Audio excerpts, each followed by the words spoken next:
Espace TV, le 22h.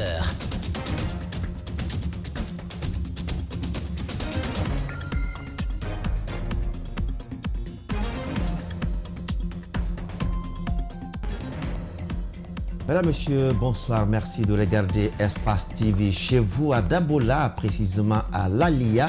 Merci de nous préférer. Bienvenue dans cette édition d'information dont voici le sommaire. Attention, ne glissez pas dans les débats à caractère ethnique et communautaire. C'est l'alerte que fait la haute autorité de la communication aux journalistes en cette période sensible de la transition. La HAC interpelle les hommes de médias sur leurs responsabilités sociales et l'appel est diversement apprécié dans la corporation. À quand la fin du séjour médical de l'ancien président Alpha Condé? La question se murmure depuis le dépassement du délai d'un mois qui lui était accordé, sauf avis contraire de son médecin soignant. Ce que les activistes ne comprennent pas, c'est le silence des nouvelles autorités de la transition. Notre angle de ce soir, nous partirons à Beila, en Guinée forestière, là-bas, sur 6 infrastructures offertes à l'occasion des fêtes tournantes de l'indépendance. Seulement une seule est réalisée. Après plusieurs années d'attente, les autorités locales menacent de porter plainte contre les bénéficiaires de ces projets. André Mossier-Minimouno, de retour de Béra, sera dans ce journal. Bienvenue à tous.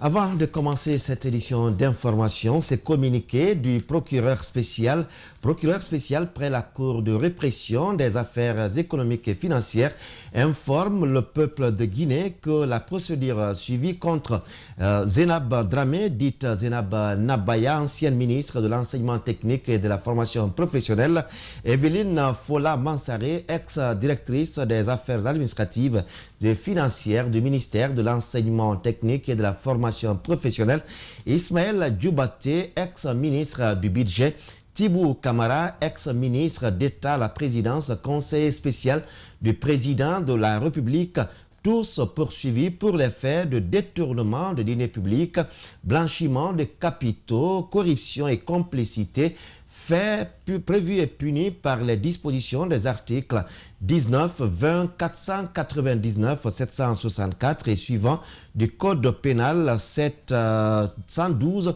113 de la loi L0 2021 0024 Assemblée nationale portant lutte contre le blanchiment des capitaux et financement du terrorisme 3, 2 et 45 de la loi L 2017-041 AN du 4 juillet 2017 portant prévention, détection, répression de la corruption et des infractions assimilées.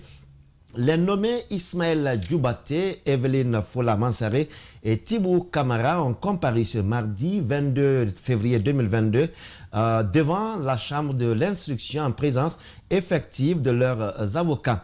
Et ils ont été régulièrement entendus en première comparution et inculpés des faits cités ci haut, conformément aux dispositions des articles 235, 239 et suivants du Code de procédure pénale. Ismaël Djoubaté et Evelyne Fola Mansaré ont été placés sous mandat de dépôt et déférés à la maison centrale de Conakry. Tibou Kamara a été placé sous contrôle judiciaire avec des obligations strictes à respecter. Les inculpés seront interrogés sur le fond de la procédure ultérieurement. C'est bien fait à Conakry par le parquet. Le 22 février 2022, le procureur spécial, M. Ali Touré.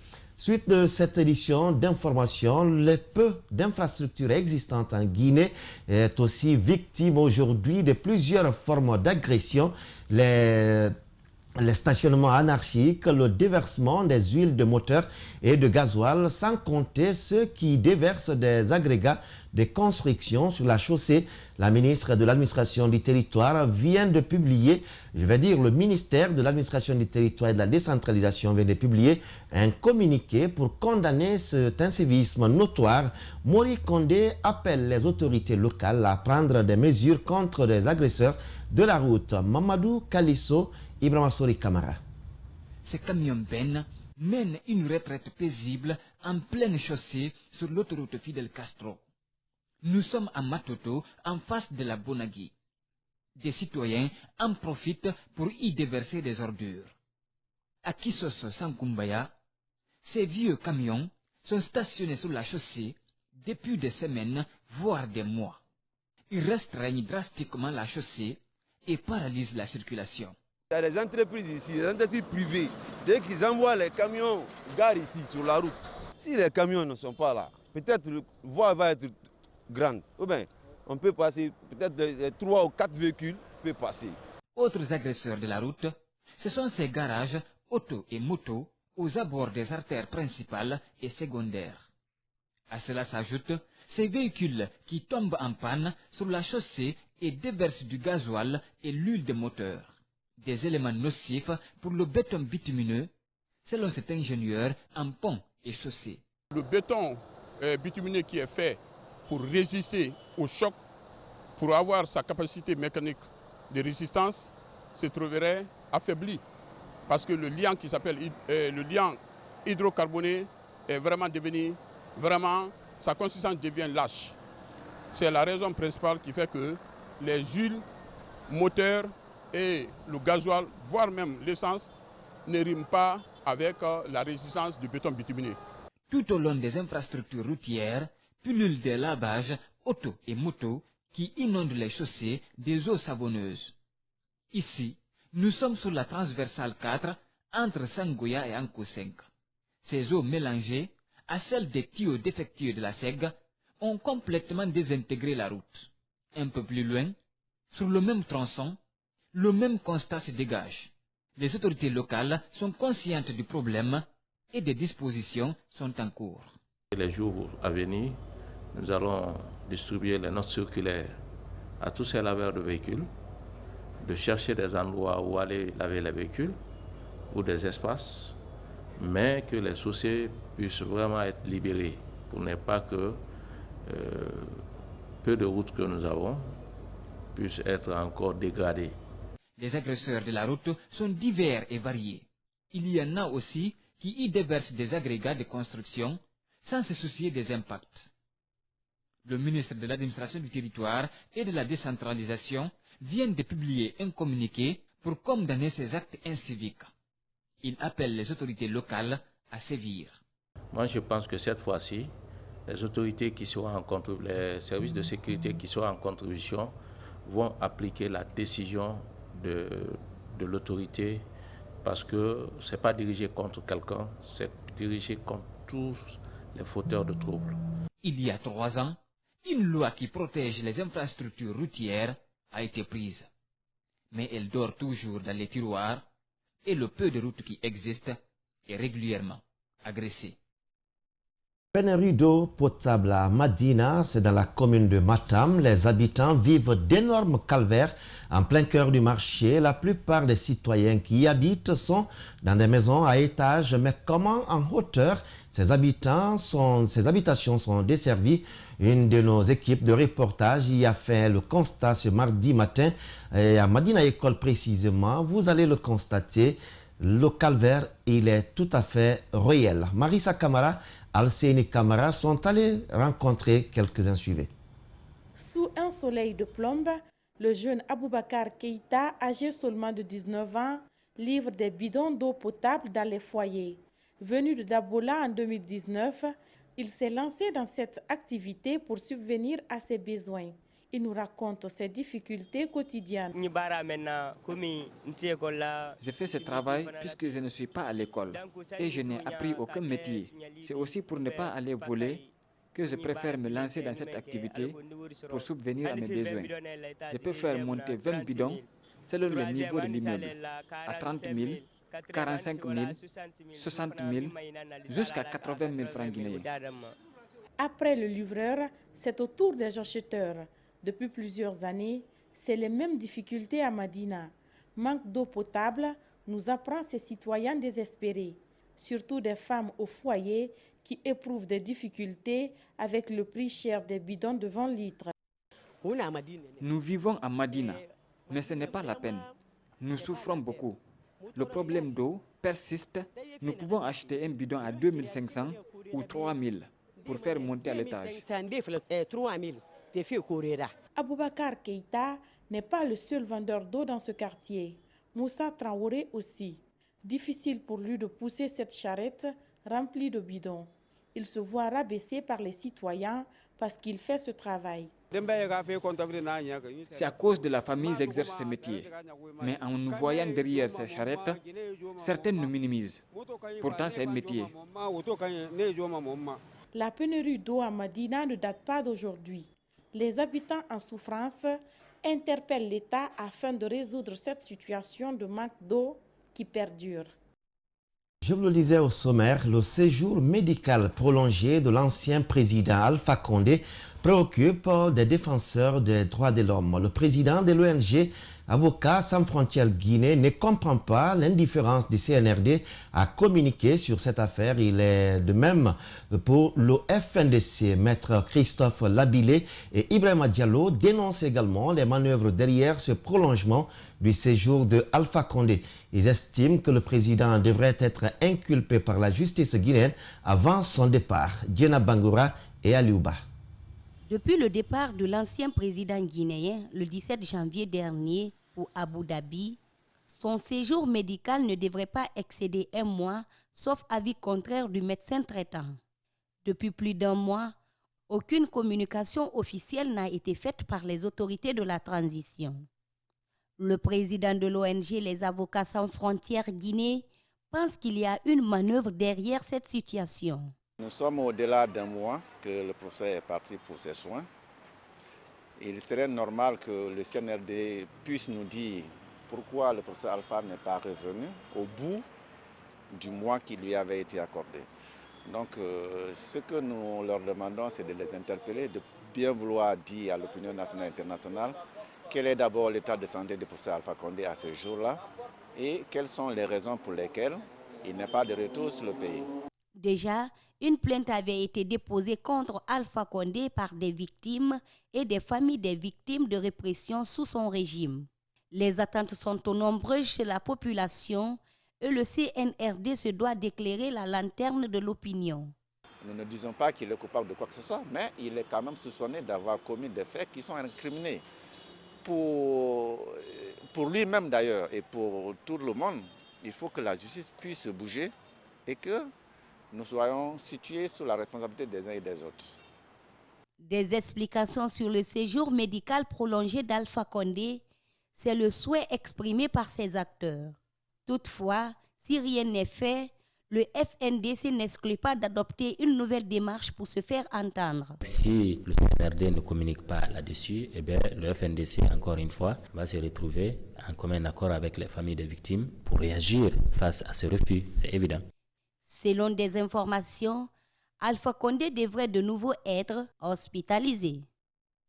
Autre sujet de l'actualité, conflit persistant au sein du Conseil national du patronat de Guinée au moment où El Hadj Habib Anne et Ansman Kaba Guiter sont à couteau tiré. Le ministre du Commerce rajoute au Rififi une déclaration selon laquelle il aurait reconnu Kaba Guiter comme président du patronat de Guinée. El Hadj Habib Anne qualifie cette sortie de dangereuse. Et Djibril Ba, Aliouba l'ont rencontré. Voici le décryptage.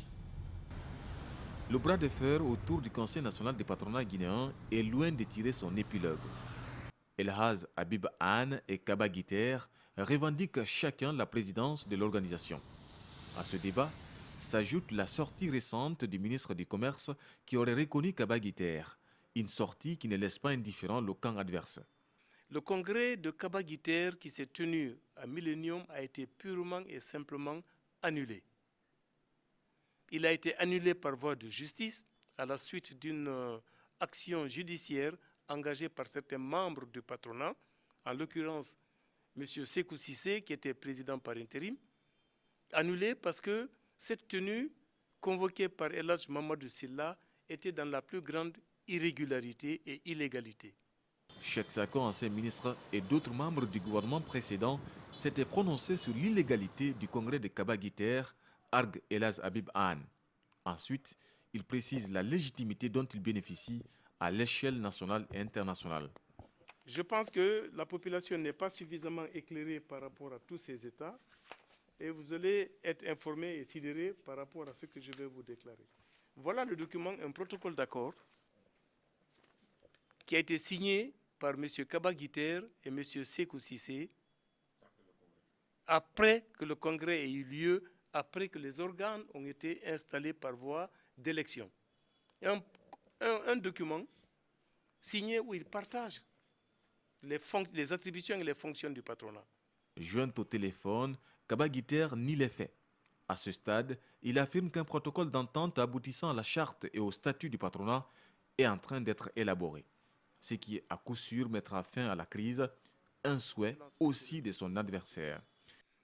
Au Palais du Peuple, où j'ai tenu un discours très éclairé et j'ai demandé son implication pour que le secteur privé soit restructuré pour le bien de l'État, pour le bien du pays, pour le bien du secteur privé guinéen. Pour l'heure, le secteur économique subit des conséquences à cause d'un manque d'unification de cette entité, le manque de paiement des cotisations, les taxes et fiscalités des fédérations patronales disparates et l'absence d'un interlocuteur auprès des bailleurs de fonds. Dans sa lettre de mission figure en bonne place la formation pour la qualification de l'administration. Le ministre de la fonction publique et du travail initie une série de remises à niveau pour atteindre enfin les objectifs visés par son département. Ce mardi, les secrétaires et plusieurs cadres des agents de l'État participent à une formation dans les locaux du département de tutelle. Mamadou Sadio Baldé nous fait le point. 2675 cadres et agents de l'administration seront formés d'ici la fin de l'année. Objectif, insuffler une nouvelle dynamique dans leur structure d'attache. Les secrétaires occupent une place de choix dans cette quête de performance. Donc on les apprend les rôles, les qualités d'une secrétaire managée, les missions, la gestion du temps, le travail d'équipe et comment participer aussi à l'organisation d'une réunion de travail. Maintenant, la deuxième session de formation regroupe tous les cadres des départements ministériels et porte sur le thème « Comprendre ce qu'est l'administration ». Donc, on leur explique c'est quoi l'administration dans ses missions, dans ses fonctions, l'administration dans sa rédactibilité et l'administration aussi dans ses principes et organisations. Les secrétaires sont invités à un dépassement de fonctions pour évoluer, mais cela passe par la maîtrise et l'exécution des tâches ou encore se sentir libre, conseille le ministre de la fonction publique. Parce que si vous êtes craint, vous n'êtes plus, à mon avis, un être humain normal. Donc, sentez-vous parfois libre, prenez des initiatives, lisez, revenez de temps en temps aux brochures ou aux documents qui vont vous être distribués et exploitez aussi d'autres opportunités pour avancer rapidement à vos postes, à vos services. Avoir un esprit d'ouverture et éviter la lourdeur administrative aiderait à dynamiser le travail. Créer un forum des secrétaires et la première des choses, c'est d'avoir une plateforme avec des contacts partagés, WhatsApp, email, pour que les choses tournent rondement. Voilà, merci. La redevabilité et le fonctionnement de l'administration dans ces formes, c'est l'une des missions de ces discussions. Présentement employé dans la nouvelle administration, qu'on appelle l'administration bureaucratique et légale rationnelle, que nous allons, par lesquelles nous allons finir la thématique. Le chef du département invite les cadres et agents de l'administration au respect des règles et procédures. La Haute Autorité de la Communication a publié un communiqué ce 21 février 2022. Dans ce communiqué, certains organes de presse auraient manqué à la responsabilité sociale, l'éthique et la déontologie dans l'exercice de leur fonction de journaliste en Guinée. Elle a tout par ailleurs rappelé l'application des dispositions de l'article 52 de la loi L-2020-010 à toute personne qui serait exposée à ces pratiques. 24 heures après cette publication, les réactions fuisent partout au sein des médias ainsi que les réseaux sociaux. Ali Badara Kamara a promené son micro avec Kourouma Machak. Suivez. En cette période de transition, plusieurs sujets sensibles sont traités dans les différents médias publics et privés du pays. Dans son exercice de régulation de la fonction de journaliste, la Haute Autorité de Communication, à travers son monitoring, dit constater l'absence de responsabilité sociale, d'éthique et de déontologie dans le traitement des questions d'ordre ethnique et communautaire. Pour censurer des informations, un communiqué vient interpeller les hommes de médias. Sourikanja Bangoura, animateur de l'émission Café Débat, voit une pression sur les hommes de médias. J'espère que, je souhaite me tromper bien sûr, que les nouvelles autorités ne se mettent pas derrière la HAC pour essayer de s'appuyer sur nous ou de mettre une sorte d'épée Damoclès au-dessus de nos têtes. Emmanuel Milimono, rédacteur en chef FIM 24, estime que la HAC devrait être précise en identifiant les médias, voire relever les manquements. J'en veux à ce communiqué peut-être de ne pas avoir été plus précis sur les manquements qui ont été notés, encore moins sur les médias dont il s'agit, parce qu'aujourd'hui il y en a, les radios ça se compte par plusieurs dizaines, les sites internet, les télés, il y en a beaucoup. Un communiqué, un rappel à la loi, selon l'Union des radios et télévisions libres de Guinée. À mon avis, elle est dans ce rôle-là, qui est celui de prévenir quand ça doit déborder. Dans le communiqué qui est fait, par exemple, on fait un rappel à la quiétude sociale.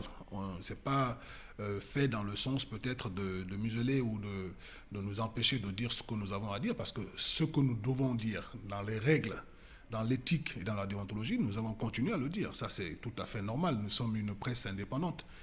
Selon des internautes, ce communiqué ciblerait des radios et télévisions de grande écoute. En tout cas, la HAC aura prévenu. Les syndicalistes de l'éducation, notamment la FSPE, le SNE et le SLEG, reviennent à la charge. Ils demandent le départ immédiat de Amadou Diallo de la CNTG. Ils l'ont fait savoir à la suite d'une conférence de presse tenue ce mardi à Conakry, mais aussi après une rencontre avec le ministre de la fonction publique pour lui signifier le refus de certains fonctionnaires à faire valoir leur droit à la retraite. André Mossier Milimouno, Djibril Ba, Aliouba. Amadou Diallo, secrétaire général de la CNTG, toujours dans le viseur des syndicalistes de l'éducation. Il dénonce son abus d'autorité et du non-respect des principes de la République. Ils affirment que ce dernier doit faire valoir son droit à la retraite. Nous comprenons qu'il y a une certaine complicité de certaines de ces autorités avec ces syndicalistes à la retraite. Ces syndicalistes de la FSPE, du SNE et du SLEG sont allés avant cette conférence faire part de leurs préoccupations concernant des fonctionnaires qui refusent de partir à la retraite auprès du ministre de la fonction publique. Ils précisent qu'aussi longtemps qu'Amadou Diallo restera, il ne pourra pas répondre aux attentes des travailleurs. L'heure est pour nous de changer. Je voudrais poser une seule question au camarade secrétaire général de la CNTG. Camarade secrétaire général, avez-vous rendu visite aux travailleurs qui sont à la retraite depuis 2000 jusqu'à maintenant? Connaissez-vous comment ces travailleurs-là, qui ont servi leur nation pendant des années, est-ce que vous vous rendez compte combien de fois leurs familles subissent? À ces réclamations du départ d'Amadou Diallo s'ajoute l'implication des nouvelles autorités. C'est le souhait des syndicalistes de la FSPE, du SNE et du SLEG. C'est le CNRD qui nous a parlé de refondation de l'État. La refondation de l'État ne se limite pas seulement à l'administration et au gouvernement. C'est aussi le mouvement social. L'État, ce sont les mouvements sociaux, ce sont les syndicats, ce sont les organisations de la société civile. Donc, nous interpellons vivement les nouvelles autorités à appliquer la loi. Ils ne demandent qu'une seule chose à Amadou Diallo, sa démission, car, disent-ils, la classe ouvrière a été longtemps trompée. Rien ne va plus entre les responsables du syndicat des ferrailleurs de Guinée dans la lutte pour la fin du monopole sur le fer usé. Cette corporation est aujourd'hui divisée en deux syndicats. Chacun d'entre eux réclame la légitimité du syndicat des ferrailleurs. Bernard Koundouno et Aboubakar Dine Kamara ont rencontré ces deux groupes. Suivez le décryptage. La création du syndicat des ferrailleurs de Guinée fait suite aux difficultés rencontrées auparavant par les acteurs dans le processus d'exportation de la ferraille. Dans cette union, ces collecteurs avaient le choix entre la vente de ces matériaux usés à une unité de transformation de la place et l'exportation. Dans cette démarche, un autre groupe se serait désolidarisé du premier. Sur le terrain, rien ne va entre les deux groupes et chacun réclame la légitimité du syndicat. C'est nous qui avons été élus officiellement aux bourses de travail en ville.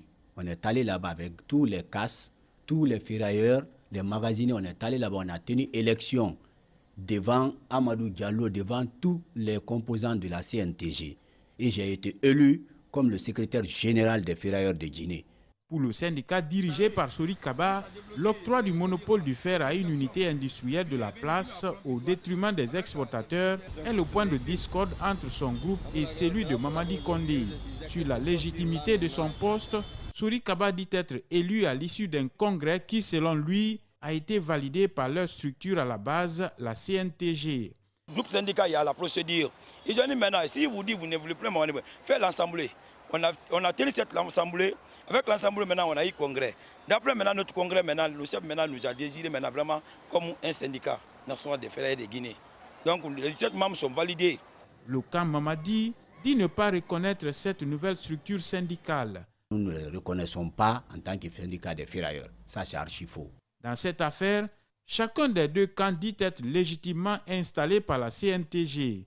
Les regards sont désormais tournés vers la structure mère pour départager ses acteurs de la ferraille.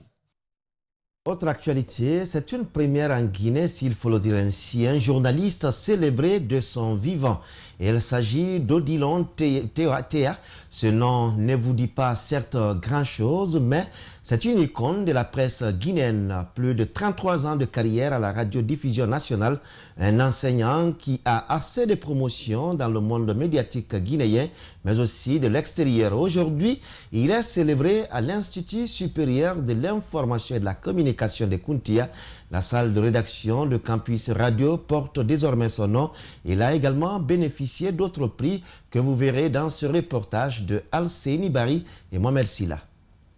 Odilon Théa célèbre ses 81 ans ce 22 février. Journaliste aguerri, pétri d'expérience avec plus de 33 ans au service de la radio-télévision nationale, cet enseignant a formé plusieurs générations de journalistes. Il est honoré par l'ISIC de Kuntia, un modèle de réussite pour les étudiants à l'itinéraire d'un vrai journaliste. Au-delà des hommages posthumes, nous l'avons célébré vivant. C'est un exemple, c'est un modèle. Je n'ai pas d'autres commentaires qu'Odilon Théa, c'est un lieu de mémoire pour son pays. C'est pour ça que nous l'avons célébré. Directeur du studio École de la Voix de la Révolution, difficile de camper son parcours. Ce qui est sûr, ses collègues reconnaissent en lui un homme qui a loyalement servi sa nation. C'est un homme qui n'a jamais eu un temps mort, un temps de repos. Odilon devait avoir, n'est-ce pas, sur sa poitrine, soit la médaille d'honneur du travail, soit, n'est-ce pas, l'écharpe de commandeur de l'ordre national du mérite de la République de Guinée. Ses étudiants aussi mesurent la chance de l'avoir comme professeur. Odilon Théa, c'est vraiment un enseignant-chercheur que nous avons connu en 2019. Et depuis lors, il nous donnait des cours déjà, les cours de diction, si vous comprenez. Donc ce sont des cours vraiment bénéfiques pour nous. Et c'est un journaliste vraiment, à travers son talent, moi je pense qu'en Guinée, il n'y a pas sondé. Pour honorer l'homme, la salle de rédaction de Campus Radio porte désormais son nom. Un ouvrage de Jacques Lewaleno, directeur général d'Espace TV, qui a été son étudiant, lui a été remis. Un tableau également. Je suis ému à plus d'un titre. Ceux qui l'ont fait, franchement, je ne m'attendais pas que j'allais un jour bénéficier d'un tel événement. Un tel événement organisé à mon nom et pour ma petite personne, franchement, je n'en reviens pas.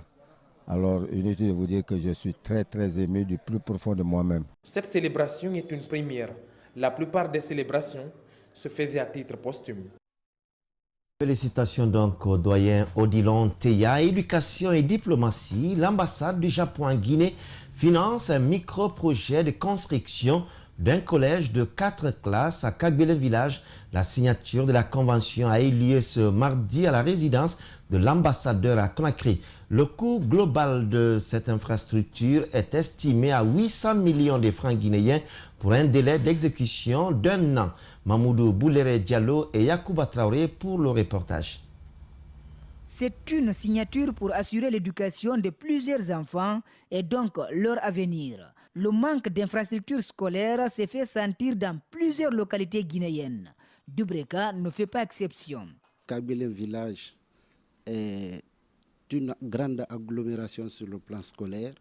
L'école élémentaire regorge de plus de 1000 élèves et le collège le plus proche de Kabylie village se situe à quelque chose de 7 km. Donc nous avons aussi un risque de circulation où souvent il y a des accidents avec les camionneurs. Les infrastructures sociales de base accessibles restent un défi pour les responsables locaux de Dubreka. En termes d'école, le maire déclare que le besoin est pressant et que lui-même a construit une école de 18 salles de classe. L'ambassade vient de nous donner 4 classes, c'est un plus, ça nous réjouit à plus d'un titre. Notre préoccupation, c'est les écoles, c'est les centres de santé, parce que notre population en a besoin, sérieusement besoin. Donc aujourd'hui, c'est une fierté pour moi. Le Japon œuvre dans l'amélioration des conditions de vie en mettant la lumière sur 3 axes prioritaires afin de solidifier ses relations avec la Guinée. C'est infrastructure d'économie, deuxième, c'est services sociaux de base. Et puis troisième, sécurité alimentaire.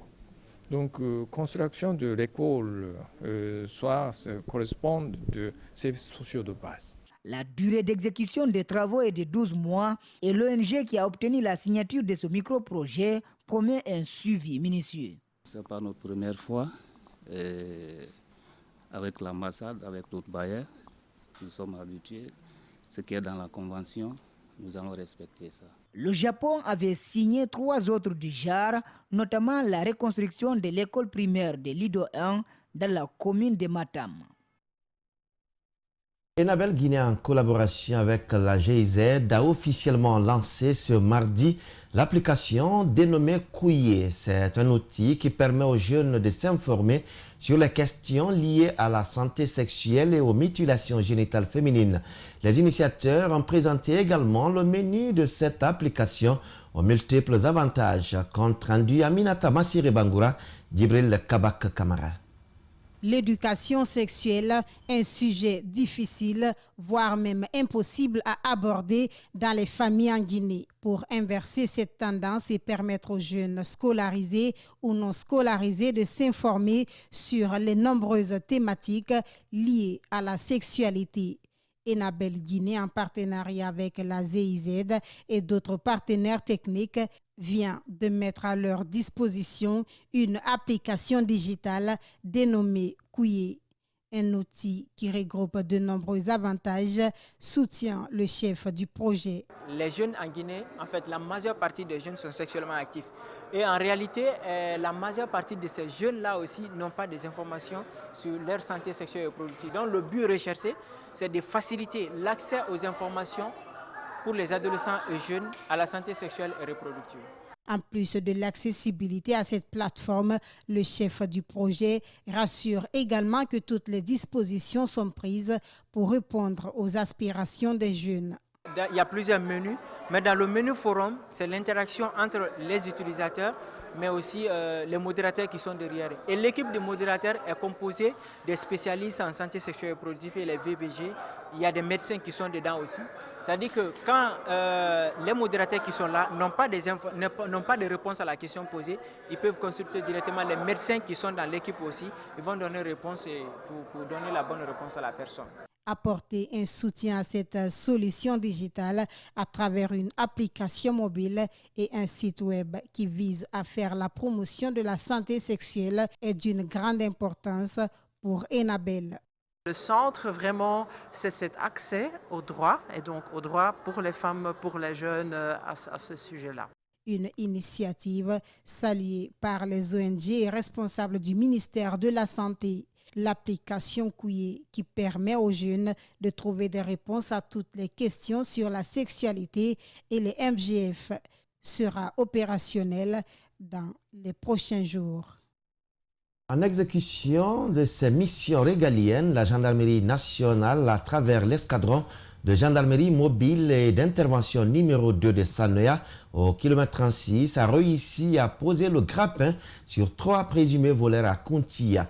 Aperçus par la foule, ces jeunes ont été passés à tabac par des citoyens en colère. Ils ont été présentés ce mardi par le haut commandement de la gendarmerie nationale. Antoinette Dédé au niveau Guy nous fait le point.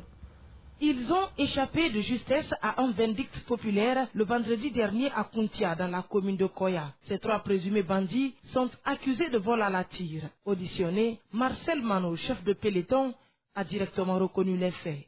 Ils sont venus à 3 trouver la voiture là qui était garée, qui est garée devant nous. Lorsqu'on passait sur la route, directement on l'a garé, il est descendu devant nous, il y avait son sac là-dedans. Maintenant, en prenant son sac, les vitres étaient descendues un peu. En tirant son sac dans la voiture, c'est là où les vitres sont cassées, il n'y a plus le sac. En montant sur la moto maintenant, la clame publique est venue nous frapper, nous sommes tombés à terre. Au regard des investigations menées, il ressort qu'il existe des preuves concordantes à engager des poursuites judiciaires, selon le chargé de communication de la gendarmerie nationale. Ils reconnaissent non seulement être auteurs de ce vol à la tire dans ce véhicule, mais aussi reconnaissent également avoir fait plusieurs opérations sur cette moto à travers la capitale. Au regard donc des investigations menées, il ressort qu'il existe des indices graves et concordants de nature à engager des poursuites contre ces 3 présumés pour vol aggravé et association de malfaiteurs. Par la même occasion, le haut commandement de la gendarmerie nationale invite les citoyens à plus de vigilance. Le haut commandement de la gendarmerie nationale et direction de la justice militaire profite donc de cette occasion pour attirer l'attention de toute la population guinéenne en général et particulièrement des usagers de la route qu'il y a ce phénomène de vol à la tire qui sévit actuellement dans notre capitale et à l'intérieur du pays. Pour ce fait, nous les invitons à ne jamais garer sur la route avec des objets apparents dans leur véhicule sans qu'il n'y ait une garde pour éviter d'être victimes de ces voleurs. Depuis un certain temps, ils sont nombreux des citoyens qui se voient dépossédés de leurs biens alors qu'ils sont soit en voiture, soit sur moto. Restons avec Antoinette Dédé au niveau Guy pour dire qu'il est célébré le 21 février de chaque année la journée internationale de la langue maternelle. Elle est passée inaperçue cette année en Guinée. Pourtant, les langues maternelles comme l'onco, l'alphabet poulard et autres peuvent être des vecteurs de développement national. À ce jour, une vingtaine de centres d'apprentissage sont répandus à travers le pays. Notre reporter Antoinette Dédé au niveau Guy s'est intéressée à ce sujet. Suivez. Si vous perdez votre langue, vous perdez votre culture, votre histoire et votre développement retarde, nous confie cet enseignant. Ici à Matoto, Amadou Diallo est celui qui apprend l'écriture poulard aux élèves. Il est convaincu que la langue maternelle est un atout. L'être humain, s'il est possible, il est plus facile de comprendre la science, la religion, dans sa langue maternelle que les langues étrangères. Donc on a eu des gens qui n'ont jamais été à l'école, mais ils ont appris Adlam 3 mois, ils ont pu écrire quelque chose. Malgré les réticences et les difficultés, ils se battent tant bien que mal pour vulgariser l'écriture. Ils plaident également pour l'intégration des langues nationales dans le système éducatif comme au temps du premier régime. Pour le moment, on n'a pas de lieux appropriés, des lieux spéciaux pour l'enseignement Adlam. Vouloir vulgariser la langue nationale, c'est vouloir vraiment développer le pays. C'est ça la raison. Si on voit les Français enseigner la langue française, les Chinois enseigner la langue chinoise, c'est qu'ils se sont développés à partir de ça. Donc c'est pourquoi nous aussi, il faut pour que notre pays soit bien développé, il faut vraiment vulgariser nos langues nationales. L'Adlam est un alphabet qui comprend 28 lettres et qui permet d'écrire le poulard. Créé pour faciliter la communication entre les communautés peules vivant dans le monde, aujourd'hui, l'un des fondateurs se réjouit de l'évolution que cette écriture est en train de connaître en se diversifiant. En plus du poulard, ça peut aussi, l'alphabet Adlam permet d'écrire les autres langues de la Guinée et de l'Afrique.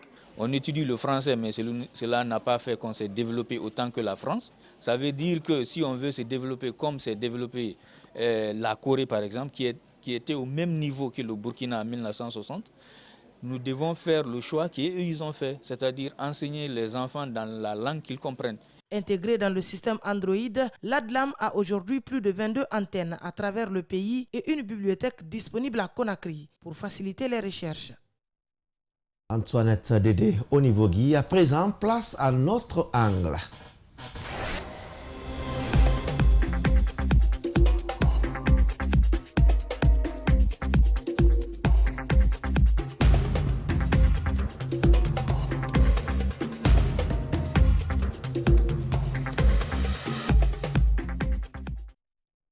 Je vous le disais, les fêtes tournantes de l'indépendance initiées par l'ancien président Alpha Condé ont eu bel et bien des impacts positifs à l'intérieur du pays. Plusieurs régions ont bénéficié d'infrastructures. Cet effet, la préfecture de Beila, dans la région forestière, avait obtenu la construction de 6 infrastructures à l'occasion de l'an 55 de l'indépendance de la Guinée. À ce jour, seul le siège de la police a été réalisé et les autres chantiers sont à l'arrêt depuis plusieurs années. Les habitants de Beila, quant à eux, continuent de réclamer le reste des infrastructures à l'État guinéen. Ces chantiers sont-ils à l'arrêt par défaut de paiement? Les autorités locales de Beila ont-elles été associées au projet? Les réponses, c'est dans ce grand format réalisé par André Mossié Milimouno et Aboubakar Kekebangoa.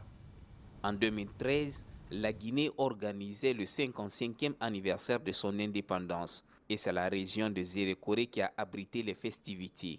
Plusieurs infrastructures sont à cet effet octroyées aux différentes préfectures de la région. Sur 6 infrastructures, la ville de Beila n'obtiendra finalement qu'une seule, la police. Les 5 autres en chantier, notamment la résidence du préfet et la gendarmerie, sont à l'arrêt depuis plusieurs années. Sur les raisons de l'arrêt des chantiers, le maire de la commune urbaine de Beila précise. Nous avons mené des démarches. Au temps du professeur Alpha Condé, il n'y a pas eu de suite. Nous avons fait un rapport adressé aux autorités, il n'y a pas eu de suite. Il y a eu des missions qui sont venues pour venir évaluer l'évolution de ces travaux, il n'y a pas eu de suite. La plupart de ces chantiers sont dans un état d'abandon total. Le chantier de la résidence du préfet est presque dans les oubliettes.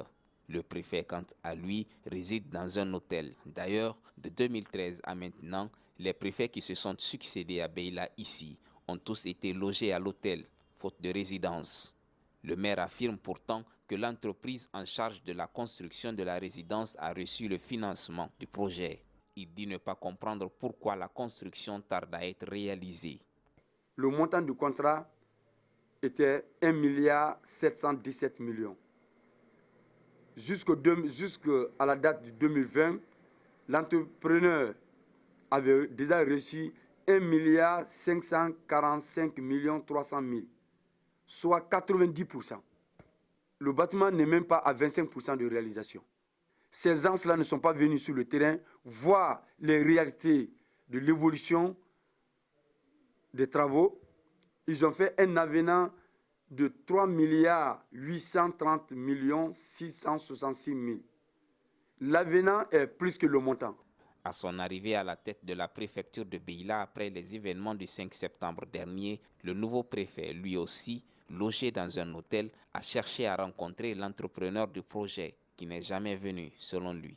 Le préfet dévoile également qu'aucune autorité de Beila n'avait à l'époque été associée ni à la passation du marché de ce projet, ni à son suivi. Si l'entrepreneur va, il négocie tout à Conakry, il a le contrat, eh bien, vous avez vu, nous il nous appelle sur le téléphone seulement, tel doit être fait, tel doit être fait. Mais si une partie de ce contrat appartenait à la signature posée par le maire ou un responsable de la préfecture, vraiment ça pourra marcher. À quelques mètres de là, le siège de la gendarmerie de Beila. Le chantier est ouvert depuis plusieurs années, mais tarde à être finalisé. N'ayant aucun autre siège, les gendarmes ont été obligés d'occuper le chantier pendant que les ouvriers faisaient leur travail. Ils cohabitent au quotidien avec la poussière. Nous avons une mission régalienne à assumer, la protection des personnes et des biens.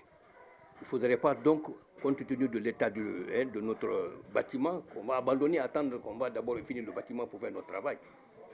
Mais nous le faisons quand même dans les règles de l'art, malgré cet état. Et quand vous dites quelle est la cohabitation, la nature de la cohabitation avec ces chefs, nous les laissons travailler. Et nous prenons quand même abri devant, comment dirais-je, à côté. Chaque fois qu'ils ont besoin de faire une partie, ils en ont le libre choix de faire où ils peuvent commencer. On les laisse faire. La gendarmerie est sans violon. Les malfrats et criminels sont directement envoyés en justice. Pourtant, le maire soutient que l'entreprise en charge de la construction de la gendarmerie a également reçu le financement du projet. Voilà pourquoi il ne comprend pas les raisons de ces années de retard. Jusqu'à la date du 2020, le montant du contrat, c'est 1 350 492 100 francs. À la date du 2020, il avait reçu déjà 1 215 442 890 francs, soit 90%. Comme la résidence du préfet et la gendarmerie, plusieurs autres infrastructures sont dans la même situation, le palais de la justice et le grand marché notamment. Ce citoyen pense que la préfecture de Beila a été victime d'oubli et d'injustice de la part des autorités du pays. Tu t'engages pour la cause de quelqu'un pour au moins qu'il pense à toi. Mais si vous êtes relégué au dernier plan, vraiment c'est comme si vous avez travaillé pour rien. La mairie pointe du doigt les entreprises en charge de l'exécution de ces travaux. Elle promet que si les chantiers n'avancent pas, une plainte sera déposée contre eux devant les juridictions compétentes. Nous allons engager des procédures à l'encontre de ces entrepreneurs. Dans les jours à venir, nous allons porter plainte. Nous allons porter plainte contre ces entrepreneurs et nous comptons sur l'autorité judiciaire, le gouvernement, pour que la lumière soit faite. Les populations de Beila continuent de réclamer ces infrastructures qui, selon eux, leur reviennent de droit. Ils souhaitent que les nouvelles autorités du pays s'impliquent afin que ces projets voient jour, mais surtout que le préfet cesse d'habiter à l'hôtel pour regagner sa résidence dans les meilleurs délais. André Mossier Milimouno, Aboubakar Keke Bangoura, de retour de Beila. Avant de nous quitter, je vous annonce déjà la rubrique Public Reportage avec l'université Amadou Dieng de l'Abbé qui vient de mettre sur le marché de l'emploi plusieurs étudiants, plusieurs diplômés. Et de l'autre côté, à Kindia, ce sont des agriculteurs, surtout de l'ananas, victimes récemment de plusieurs incendies criminels qui se sont retrouvés aujourd'hui pour faire le diagnostic. Je vous laisse suivre cela avec Alpha Ousmane Ba et Alcine Silla depuis du côté de Kindia.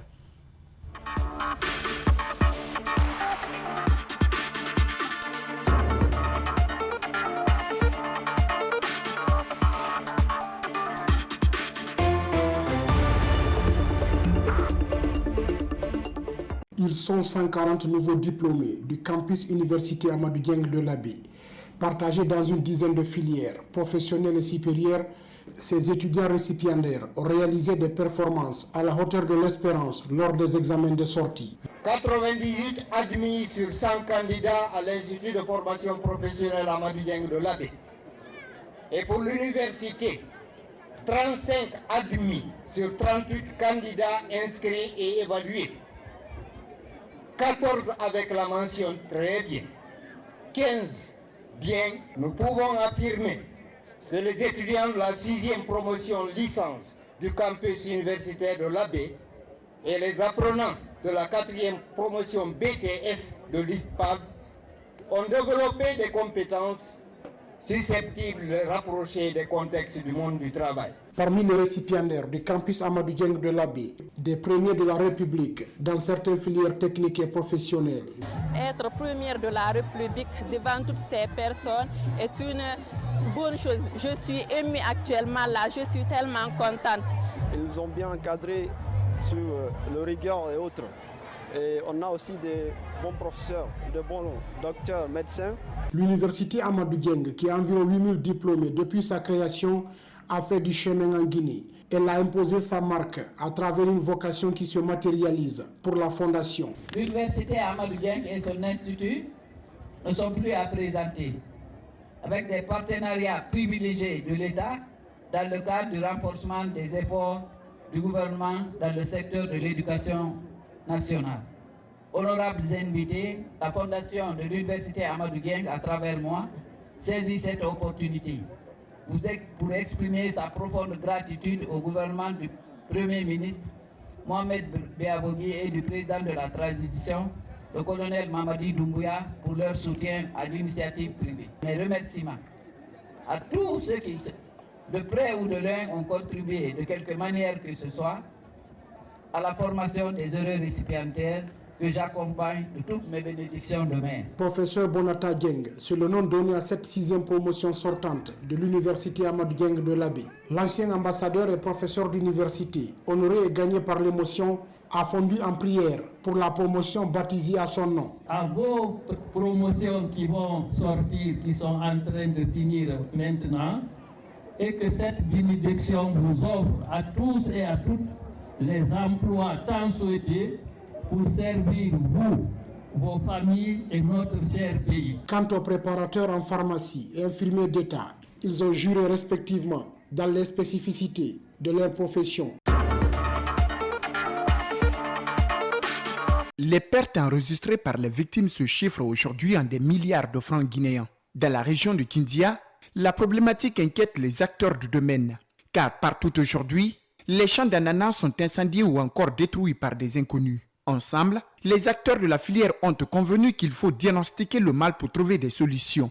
D'où la tenue de ce cadre de concertation régionale autour des incendies et destructions de plantations. Aujourd'hui, on est réunis, c'est suite à une inquiétude grandissante que nous sommes en train de constater aujourd'hui dans le cadre du développement des filières fruitières.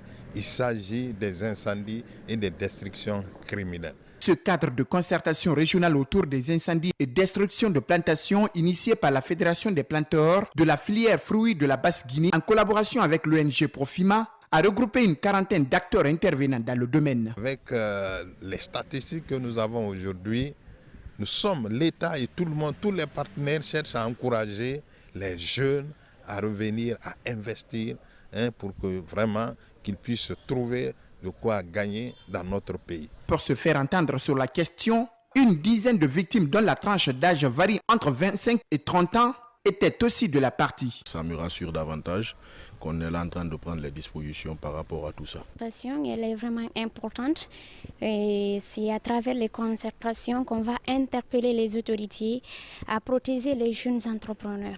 Présent lors de cette concertation des acteurs de la filière ananas, ce cadre du département de l'agriculture s'est aussi indigné par rapport à l'ampleur du phénomène dans la région. C'est vraiment désolant et très triste.